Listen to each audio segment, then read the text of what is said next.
What's up, everybody? Welcome back for another episode of Dropkicks and Joysticks. It's episode 10. It's a bit of a milestone, if you will. I am your host, Bloody Bill Vox. And, of course, if you want to follow me across social media, you can do so at Bloody Bill Vox. We're in a number of places. X, Facebook, Instagram, YouTube. Instagram, I already said that one. Twitch. Yeah, you know, as I always say, if you're on a platform and you want to know if I'm there, search at Bloody Bill Vox, and you can see for sure. But my most active, easily, are X, Facebook, and YouTube. But follow me everywhere, you know, because I'm just worth following. But welcome back once again. Like I said, this is episode number 10. It's been fun doing the first 9 episodes. Last week, we covered WCW NWO Revenge. That has been pretty well received. In fact, the gameplay with Raven going after the WCW Championship that was featured in the YouTube version of the show last week is doing decently. A lot of people seem to like that nostalgia run. A lot of people seem to like Raven. I mean, Raven was the man. I loved me some Raven. So it's spawned a lot of discussion in the comments. So go ahead and check it out over at youtube.com/@BloodyBillVox. But before we get into this week's topic, let's go ahead and talk about... well, at this point, it's a couple weeks old. It was the biggest news story coming out of All In London. In fact, the announcement was made on the Saturday before their all-out pay-per-view. And, of course, by now you must understand, we're talking about CM Punk being fired from AEW.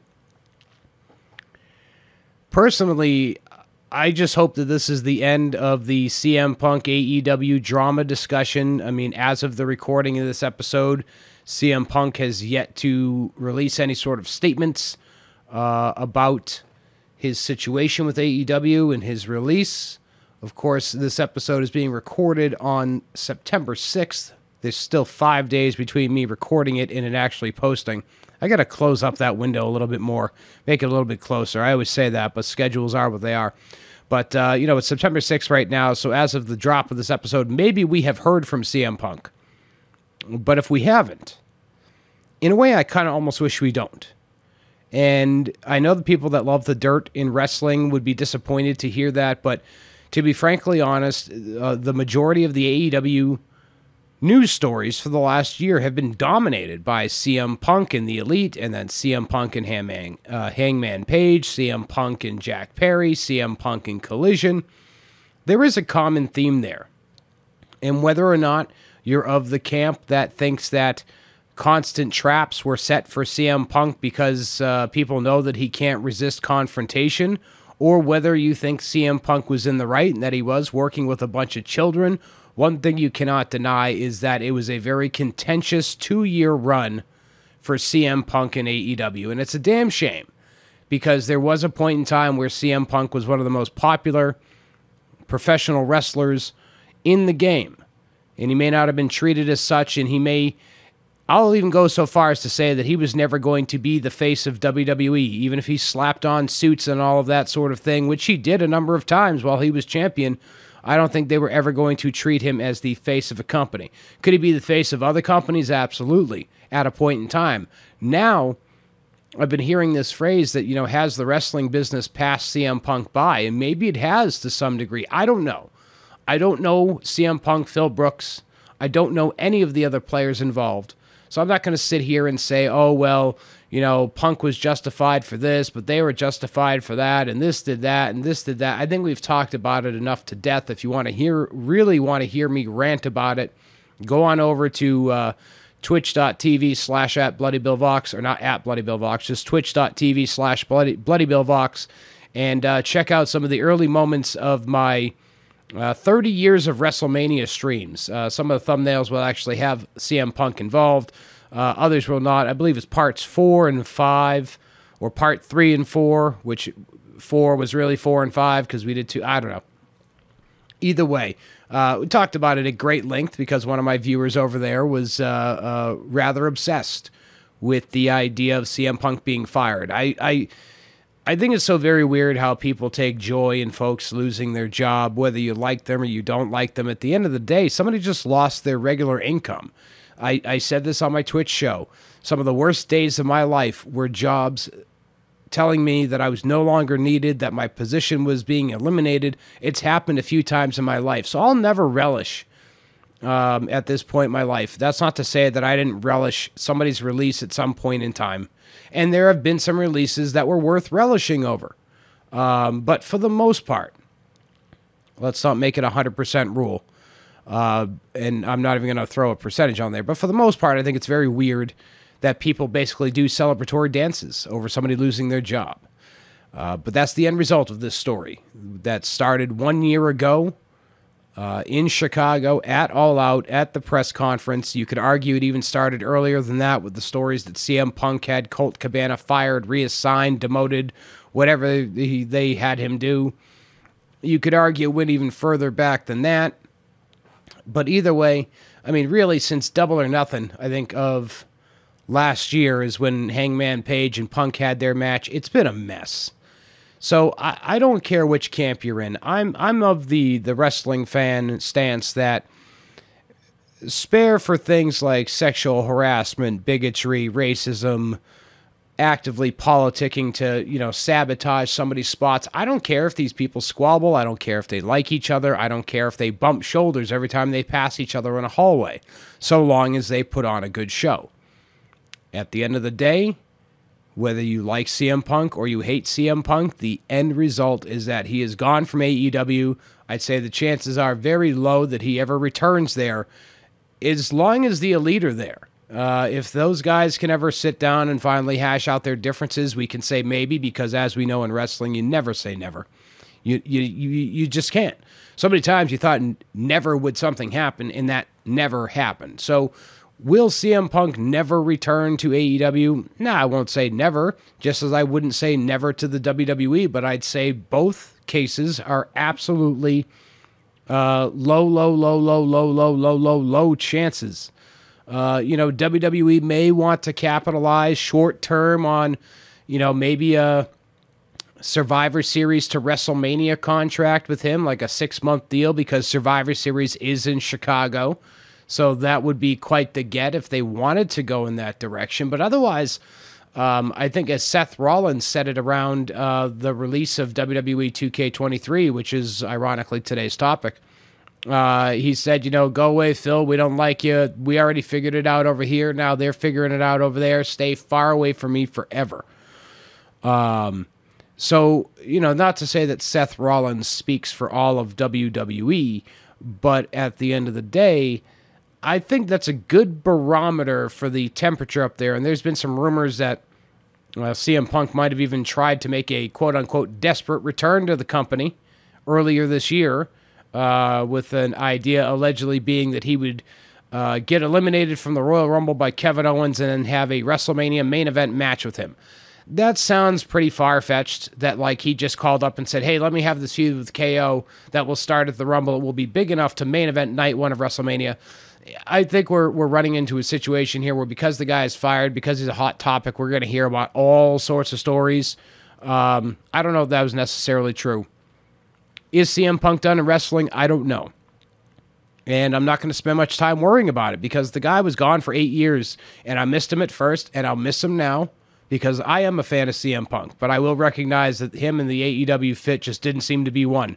Whatever the reason was, I don't really care. The fit wasn't there. So, I'll miss him at first. And then, as he once said it himself, he's just a spoke in the wheel, and the wheel will spin without him. They'll just replace the spoke. Who they replace that spoke with, seems like on Saturday nights it's going to be Bryan Danielson, although Jay White has taken center stage in some of the promotional materials. The wheel's going to keep spinning without CM Punk. So whether he lands somewhere else or whether he just goes back to his Chicago residence with his wife and his dog and reopen his pro wrestling tee shop, that remains to be seen. All I can hope for is that wrestling continues to thrive, continues to do well, and that AEW is able to put a focus on growth, because it had 81,000 fans at Wembley, and then they came back to the States to half full house at the Now Arena for the Dynamite leading into All Out, and I'm pretty sure the building was about half full considering capacity for Collision, and All Out, both of which were at the United Center. For the overall capacity, I looked up, I think it said 23.5, but then it gets shrunk down to about 21 for wrestling. So if you figure, even if you bring that down to 10,000 or 20,000, that's still about half full, because they said over 10,000, which in wrestling terms, over 10,000 means over 10 but under 11. So hopefully they can focus on some sort of forward growth, so that way wrestling can continue to have the healthy landscape that it seemingly does right now between, the WWE, AEW, even Impact Wrestling. Ring of Honor needs a TV deal, but they're trying to build some talent over there. New Japan still struggles with a U.S. base, but they're strong in Japan. There's a lot of places, and then the indies are thriving.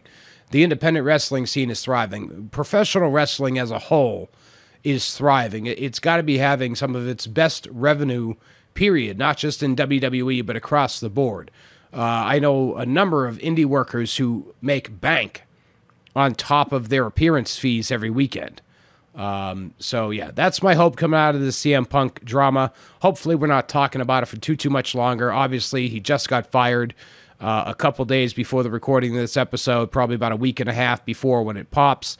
But hopefully we can get our eyes back on the prize for AEW, which would be trying to be true competition, because they might be the number 2 company in the United States, as people will love to point out, but as Eric Bischoff once said about himself in WCW at a point in time, we were number 2, but we might as well have been 222nd in terms of all the business metrics that you would measure. So, wishing all the best to AEW. I hope all these ugly times are behind them, because I just want to see some good wrestling that isn't lost in all the drama. So, best of all the luck to AEW. But on that note, let's get on into this week's topic of discussion. I planned this one specifically because I knew when I was going to be announcing the return of WWE 2K Fantasy Warfare, currently called WWE 2K23 Fantasy Warfare, about to enter its 3rd season.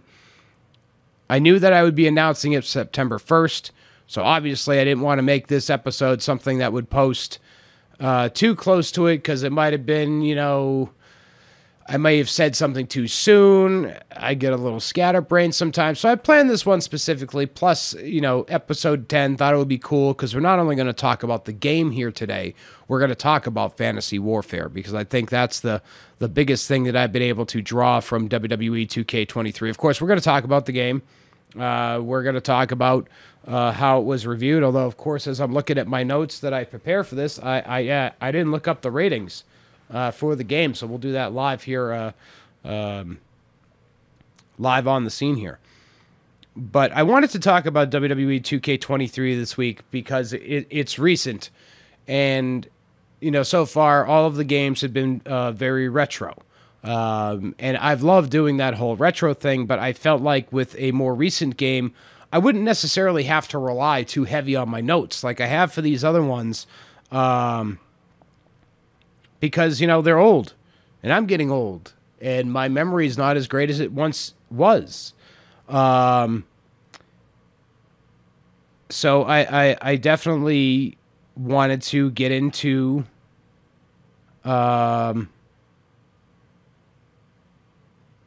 something current, and then with the tie-in for WWE 2K Fantasy Warfare, I thought we had all sorts of talking content. Why are reviews for this game so hard to come by right now? Like, this is just unreal. I thought I had found a rating tracker website.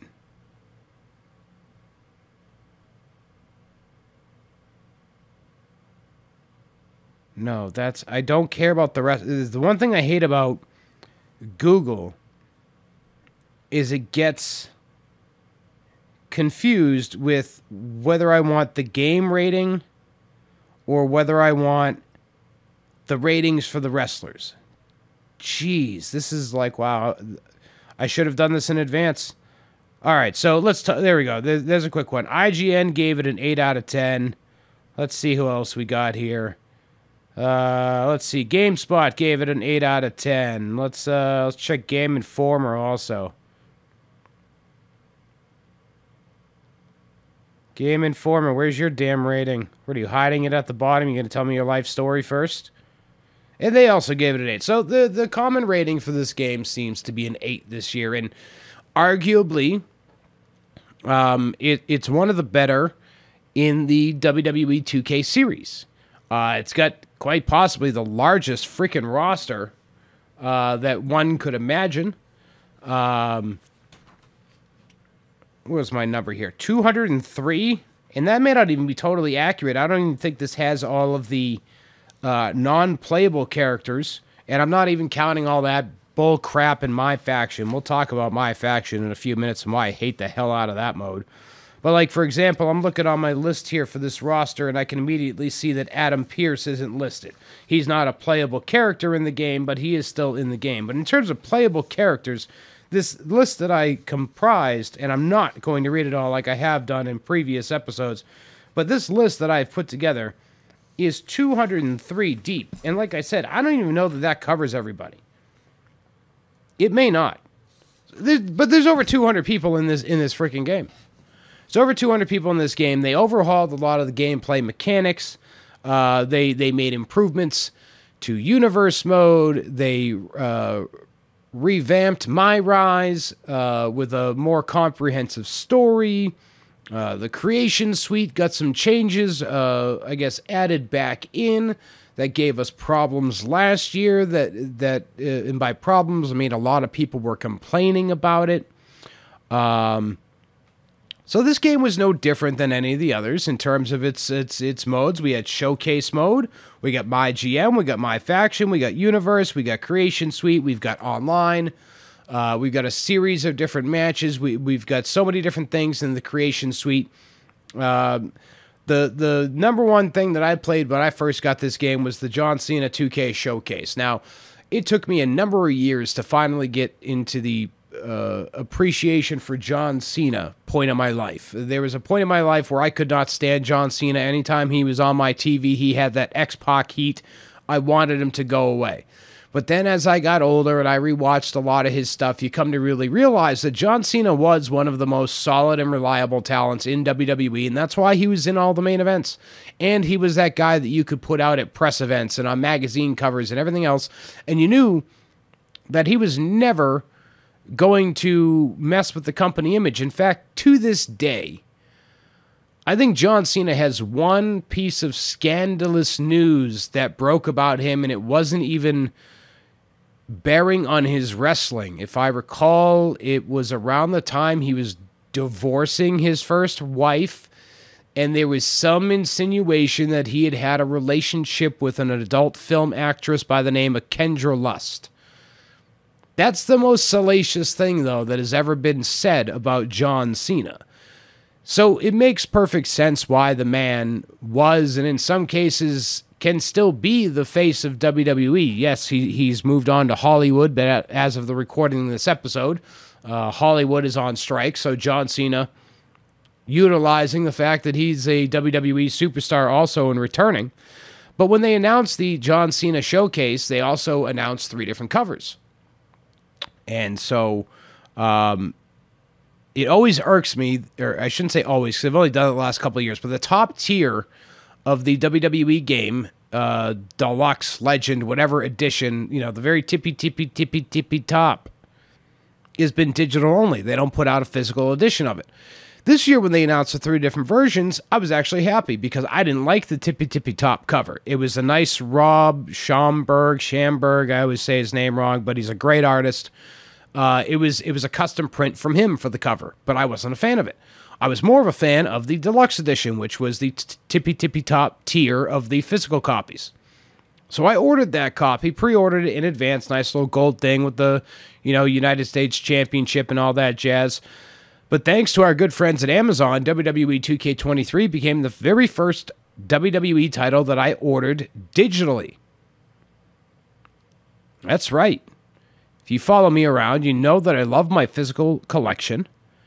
And so I order wrestling games physically, even though, you can get it digitally and right to your damn hard drive. I go for the physical copy when it comes to wrestling. But thanks to our good friends at Amazon, that wasn't possible this year.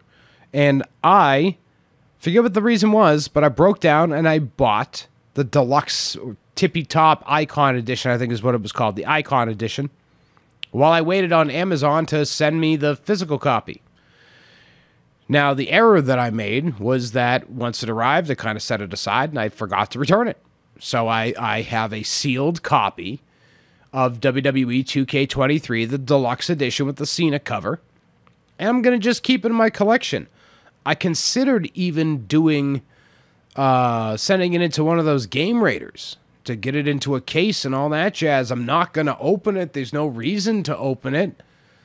So why not get it graded, as they say? I was saying rated, but it's graded. Why not get it graded? But those 3 different covers in the showcase mode is what really got me excited for the game this year. The showcase mode is what really drives me in because I'll be frankly honest with you. I don't care about universe mode. I really only create myself in these games because I don't find myself to be creative in that respect.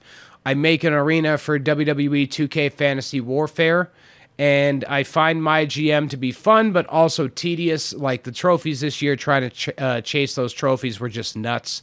And it gets to be tedious over time. So the showcase mode is really where they're going to get me, followed by the roster. And the more legends and the more retro, the better. That's just the type of player that I am. But this John Cena showcase mode was absolutely 100% the reason why I decided to pre-order the game. And that was after another year of saying, why do we pre-order this game? Because WWE 2K22 had a lot of bugs that went, ignored over time. And even some of them still exist to this day. In the current game, they're just like, no, we don't care. And I had said, no, I'm not going to pre-order. They're not going to get me to pre-order. But then they got me to pre-order, and it's because of the showcase. And that's how they'll get me every time.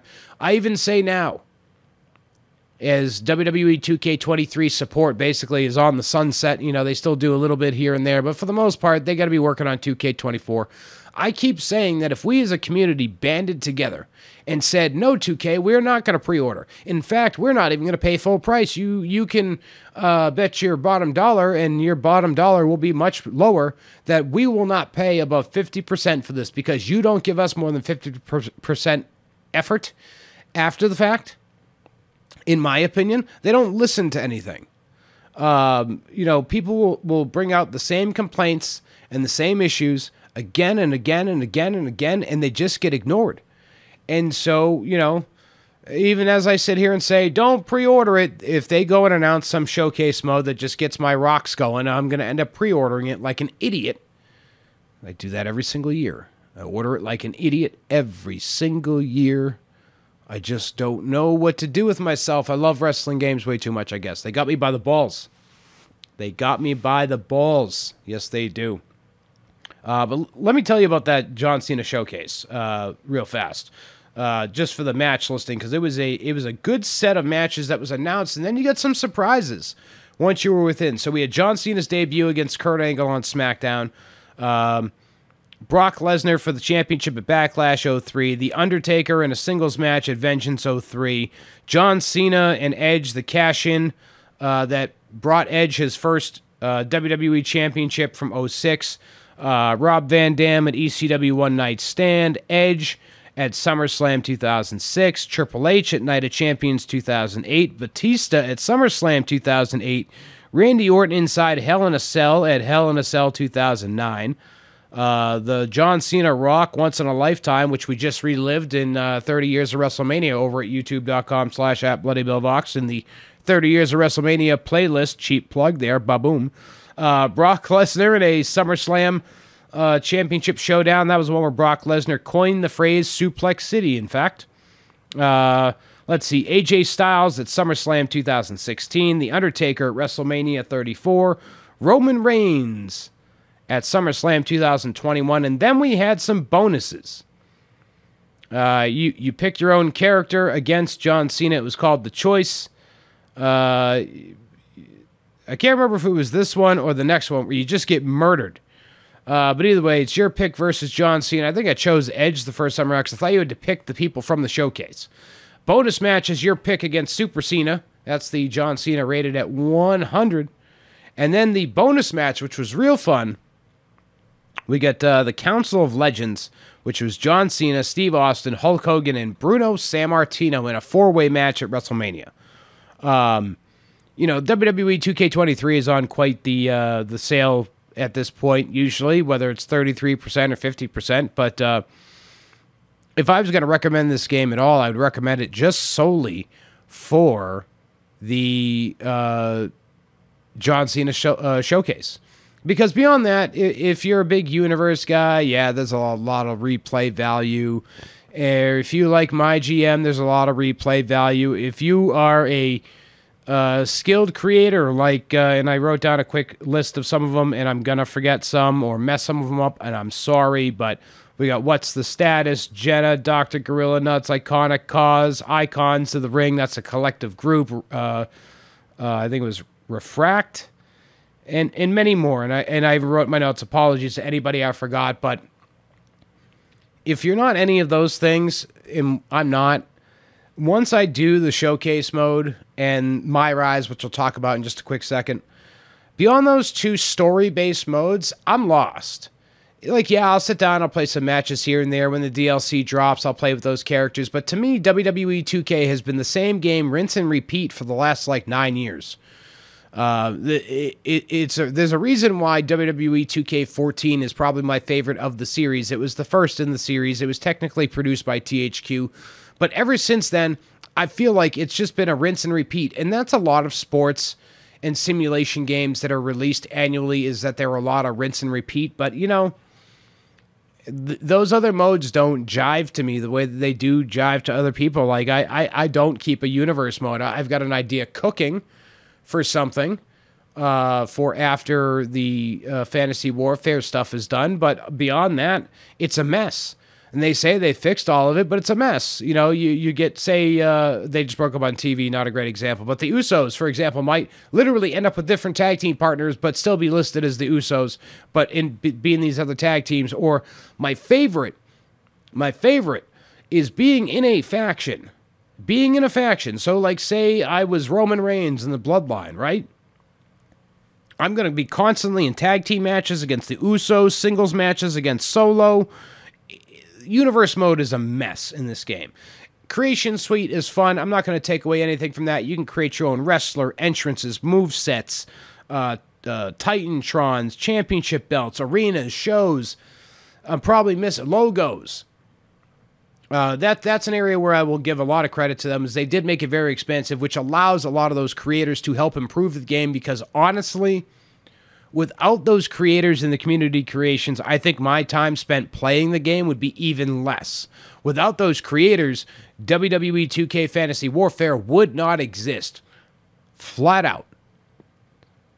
I don't have that kind of creativity. I never have had that kind of creativity, and I probably never will. The folks, like I mentioned before, are the sole reason this game or this show on YouTube ever got started, was because there were so many great creations out there that I was able to utilize and do these dream matches that people had either wanted to see but couldn't because they were alive at different times, or we wanted to see them but they didn't work at the same place at the same time, or whatever the reason we didn't see them. Because of all these great creators, I was able to do a show where we were able to see them. But speaking of creative characters, before I really start going crazy with the gushing over Fantasy Warfare, because that's where I'm going to wind up, let me talk about My Rise for a hot second, because I was a big fan of My Rise this year. Excuse me, I had to clear the throat. Didn't want to do that into the mic.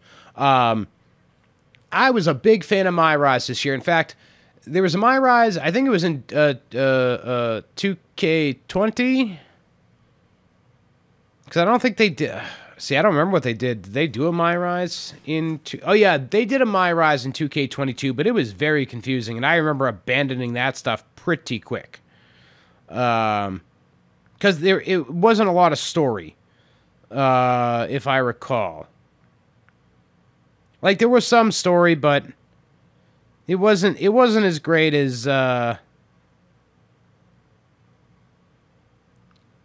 It wasn't as great as the 2K23, in my opinion. 2K23 definitely expanded upon everything. Like in 2K22, we started off at the Performance Center just like in 2K23, sort of. Like, I liked the 2K23 because they were real stories. It wasn't just, hey, you're a rookie at the Performance Center and off you go, try to earn your way. Because like I said, I remember last year's just being repetitive and boring. And I never finished it. In fact, I don't think I ever finished getting the trophies for it. If I recall, I never had my character win the Undisputed Championship. I think we did the WWE title trophy. But this year we had some stories. We had some depth. We had some stuff that you could get into. And the funny thing is when I compare these two stories, I was expecting the women's story to be a less than, because on the men's side, this is from SmackDownHotel.com, as always. They're one of my biggest sources, although this week I didn't really need them for a lot, but for this write-up I did use them. The Lock story. This is for the men's side. It says, you're a prominent debuting superstar seen as the next big thing. Then on the other side, it's the women's story is called The Legacy. You're a second-generation talent following the footsteps of your Hall of Famer aunt. So to me, right away, it made the men's story seem like a more than, because, oh, this person is already seen as the next big star, and then this other one is just trying to follow in a lineage. Well, my personal belief at the end of the day is that the Legacy was actually the better and the more multi-layered of the two stories, because you had the former Hall of Famer aunt whose career was cut short. There was some bitterness involved. There was some sabotaging involved. At the end of the day, the aunt steals opportunities from her niece, and the niece has tough choices to make, whether she makes her aunt confront the present or face her past, and there's trophies associated with your different choices. I was way more thoroughly involved in the women's story than I was the men's. And the men's story was fun. I liked the whole idea that, we blow our opportunity in WWE and we end up back on the independent scene, and our old buddy, I already forget what his name was, but the old English fellow that was there to guide us back, and we had Kat on the camera because she was filming our documentary, but she was willing to, I guess, follow me after my demise from WWE and keep documenting my journey. I mean, there was a lot of stuff to do in that. It's bugging me that I can't remember the guy's name right now. It's the only thing that I don't like sometimes about the podcast environment is, when I asked this on a live chat, Travish. Oh, I thought it was Tavish. Yeah, I think that's a typo. Tavish. Yeah, the old fellow Tavish is the one who comes around. There we go. You can stop bothering me. So I enjoyed that. I like that you could unlock some in-game characters through both of the stories. On the men's side, you could unlock Ezekiel, which, yeah, whatever. I mean, it was nice to unlock him, but I look at Ezekiel as the thing that killed Elias's career. And then you could also unlock Jean-Paul Levesque, which was an interesting nod, but you do that as part of your overseas travel with Tavish. And then on the ladies' side, you could unlock various versions of Molly Holly. And I think that was the big unlock. Yeah, you could unlock 3 different versions of Molly. Mighty Molly, Modern Day Molly Holly, and Molly Holly 02. I liked Molly Holly 02. You could also unlock a host of arenas through there. The Monday Night Raw 2002 set, the WWE Live Arena, a high school gym for a tribute show to the aunt. It was like a retirement battle royal. The motion capture arena, Club UK, Japan Hall and Japan Dome. We got Mexico Plaza, the Los Angeles Wrestling Concert Hall, Arena Estadal in Japan Hall, Joshi Japan Arenas, and then you had some My-Rise versions of WrestleMania, War Games, and SummerSlam. There was a bunch of attire parts you could unlock. Lots of stuff that you could unlock. Unlike My Faction, where everything just ends up locked inside the damn game. I hate that freaking mode. Let me tell you. 110% hate My Faction being in there. I get it. It's a 2K thing. It's their way of making additional money. But what really sucks about the mode, whatever. If people like the card game, and even I can get down with it a little bit, but here's what sucks about it. Everything you unlock is locked into that mode. It's not like you can play regular singles matches. You're always stuck doing some tower, some online challenge, this, that, or the other shit. And so some really cool skins get locked behind this stupid mode. But then you get some of the really awesome creators who are able to find ways to jailbreak some of them. But then 2K catches on, they patch them up, the content gets damaged. It's all a big cash grab. As if shelling out at the top tier $120 isn't enough. 2K is like, nah, we're going to make you pay all this extra money if you want to play this My Faction game. And the characters that you unlock within are locked into that mode. Sorry for you, but... oh, we can't move characters around. We can't add things after the fact. But last year we added NXT 2.0, and this year, of all the extra superstars we promised, we got 3. Candice LeRae, Mia Yim, and I think Uncle Howdy was added to the Bray Wyatt DLC. I don't think he was originally included in that DLC. I could be wrong, but either way, in terms of extras, oh boy... we got Candice LeRae and Mia Yim, both of whom I enjoy. But they promised a lot more. Oh, we fixed Dana Brooks' theme from the good one to the shitty one. And we fixed Sami Zayn's theme from the one that was good but just didn't make any sense anymore back to Worlds Apart. So, we can't make changes after the fact, but we made changes after the fact. I think this is the first time in 10 episodes where I've spent a lot of time kind of dumping on various things about a game, and that's because I feel like it deserves it. And although I'll tell you that the next episode is going to get a whole bunch of dumping. We'll announce that episode at the very end. But episode 11 will be a doozy because I don't know that I'm going to have a lot of good things to say memory-wise or anything. It'll be another recent title, but we'll take care of that at the end. I won't take forever to get there. Wink, wink. But yeah, my faction just it peeves me off. We already pay $120 to get this game. If you want everything, season pass, DLCs, this, that, and the other shit, and then they're gonna charge you extra money for this stuff on top of it. Make all these false promises. I sit here and tell you that my convictions are very, very slim, and that at the end of the day, I may not end up actually sticking to anything that I'm saying here, but really, truly, I wish the community would come together and say, no, 2K, we will not pre-order this. I don't care how good you make it. I don't care how much you promise up front. We are not pre-ordering this game. We are not paying full price for it. You owe us. After the number of years of screwing off and messing up. 2K20, one of the worst games ever. Playable after all the patches, but literally, I think I had to wait 6 months to finally buy it, and even then it still had, glitches galore. I do still need to go back and do the showcase from that mode, though, with the 4 horsewomen. We didn't even get a 2K21. We got Crumb Bum Battlegrounds in place.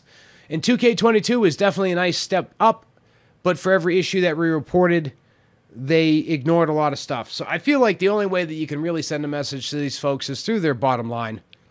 And to just be like, hey, listen, I'm not spending $70 for this. I'll see you when it's 30. I'll see you when it's 35. I'll see you when it's 25. I'll see you when you've marked 66% off because you're getting ready to release the next one. course, by then, if everybody's banded together, maybe the message is sent. You know, these video game makers in general need to do better by the consumer, but the consumer, and they know the consumer, loves to game so much, myself included, that they get us each and every single solitary time. Good Lord. Let's see. Did I cover the games enough? I cover enough here. My GM, we talked about that. Tedious. I mean, I will say that I like that you could, you can run the drafts. You can have custom draft pools. You can have up to 4 GMs. You can play endlessly, seemingly, because there is a trophy that says be in first place at the end of 3 seasons. So if you like that sort of simulation mode, which I used to, but apparently I don't so much anymore, I will give a nod to my GM. I can't dump on that one. It works fine. The only thing that I will dump on it for is that too many injuries, too much waste of stamina. You know, you only get so much money in the front end. And if you don't book certain matches, you lose out to the other side. But if you book the matches that get you the edge, your superstars get very injured. It's almost too delicate of a balance to be found between the two to have a truly enjoyable experience. Most times, I end up losing the first 40 weeks out of a 52-week season, and then in those final 3 months is when I finally start to pull ahead. Although I remember a season that I still won. I ran the worst WrestleMania in history. It made WrestleMania 11 look like a Wrestle Kingdom on paper.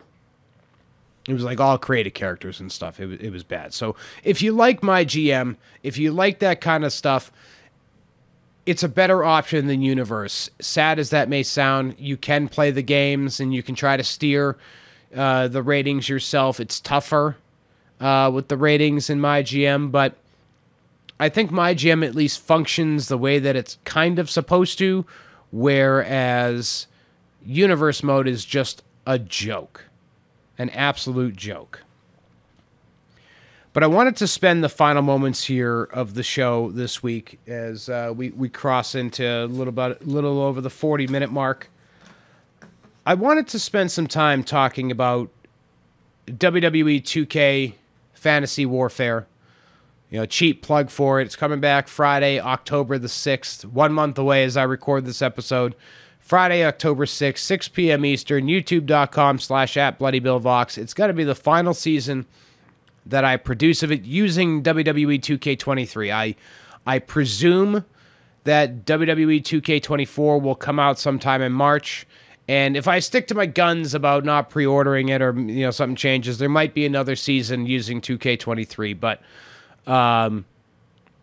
it's the final season with 2K23 coming up. I'm working on something else to fill that gap in between using 2K23 as a creation tool. Slowly trying to build it now. Funny enough, I'm going to try to utilize Universe mode to make it happen, so, wish me luck. But I wanted to spend the final few minutes of the show here today talking about Fantasy Warfare, because I may have just spent the last, 30 minutes and change more criticizing than praising WWE 2K23. And there's a lot of good. There's a lot that I didn't enjoy. And in this episode, I felt like highlighting the things I didn't enjoy, because this year I played it the least. And it's because of that rinse and repeat situation I feel like these games got going on. But in that rinse and repeat, in the world of content creation, I was looking at what could I do to extend at least my time with this game, even if it's not playing it. And that's where the idea of Fantasy Warfare was born. And it's not like a revolutionary idea. We've been doing Fantasy Warfare matchups in wrestling magazines going back to the 70s and the 80s. It's not a revolutionary concept. But I looked around at what everybody was doing with their WWE 2K content, and it seemed nobody was doing this. And I've seen a few pop up here and there that were kind of loosely doing it, but they're more focusing in historical, actual matches that took place. So I said, what if I just put together a show, 6 matches, matches people have always wanted to see, dream matches I've wanted to see, and see what happens. And it was through the creation of Fantasy Warfare that I think that I found the most fulfilling portions of content creation and connecting with a community. There's a buzzword there, community. You can create your community. That's a big time Twitch buzzword. But you know, it's funny, when I got into content creation, I got into it on the Twitch side. And I'm still on the Twitch side, just very sporadically as of today. But I have found that thanks to Fantasy Warfare, the growth over there has been organic. The interactions have been organic. And in some cases, the growth in the interaction has happened with almost little effort from me. And I'm not saying that to say that I will start putting in less effort, but I started to look at the overall landscape of things, and I thought, wow, there's some people out here that actually enjoy what I'm putting out. And some of the shows do decent numbers, and some of the shows do terrible numbers. And I have fun producing each and every single episode. I think we've done a few hundred matches now at this point, between season 1 and season 2. 6 matches a week times so many weeks. A couple of weeks had 10. Like each season finale had 10 matches. The most recent season finale was the first time that I ever did Fantasy Warfare live. And it was one of the more viewed episodes, ultimately, of the season. Without going into a lot of my personal information, because I don't like to do that out here in the forum too often, because I find it to be a big mistake sometimes. I struggle with a lot of different things. My memory being one of them, my health being another, and some other things. Producing Fantasy Warfare has just been such a thrill. From the prepping of it, making graphics, doing the commentary, rendering it, editing it, uploading it, interacting with the people that are watching it when it premieres. It has just been such an awesome, awesome experience. And there's a lot I could say about content creation that has been a terrible experience. But I won't focus on that right now. I will focus on the fact that in 2 seasons of the show, I've cultivated a small following from around the world of people that appreciate what I do, and we connect based on a love of professional wrestling. Like, I've had one person tell me that I helped them get through dark times when they had COVID. I had another guy tell me that my shows helped them, through some other depressing times themselves. I had another guy tell me recently that he watches every single week from Australia. Viewers from all over the place. South Africa, Scotland, Ireland, the UK. I might have just generalized way too much there. I'm not exactly a geography buff, so you can call me stupid if you want. But it's just been simply incredible, and I look forward to producing the final season with 2K23, and unless something happens with 2K24, we'll do Season 4 of Fantasy Warfare under the 2K24 banner. But it's been a blast in these first 2. I'm looking forward to what we've already got scheduled. We've already got the first month mapped out. We'll do the viewer's choice stuff again. I look forward to everybody's feedback. I look forward to seeing if people have requests, and some of those requests are reflected in those first 4 episodes. And, as much as I critique WWE 2K23, without the idea of past versus present, and even present versus present, promotional, inter-promotional, whatever, without that idea, without the creators, and most importantly, without the people that are consuming it, I wouldn't be sitting here praising much about 2K23, I think. It's thanks to those 3 elements of Fantasy Warfare that make me really appreciate this game, because, like, you know, we did a lot of criticizing today. But I think my experience with WWE 2K23 Fantasy Warfare almost outweighs it all, because not only have I cultivated a little viewership, you know, small numbers compared to the big fish on the YouTube sea, but more importantly than that, I've made a few friends. You know, friends that, you know, may not live close to me, but people that I talk to on a regular basis, like good buddy Wally and good buddy Zane. You know, I talk to those folks on a regular basis. Mabel Mark, whatever. There's another one he pops up under. But, you know, a lot of people that I appreciate. Abel and the Miss. Can't forget them. And a lot of these friendships grew out of producing wrestling content on Twitch and subsequently WWE 2K Fantasy Warfare.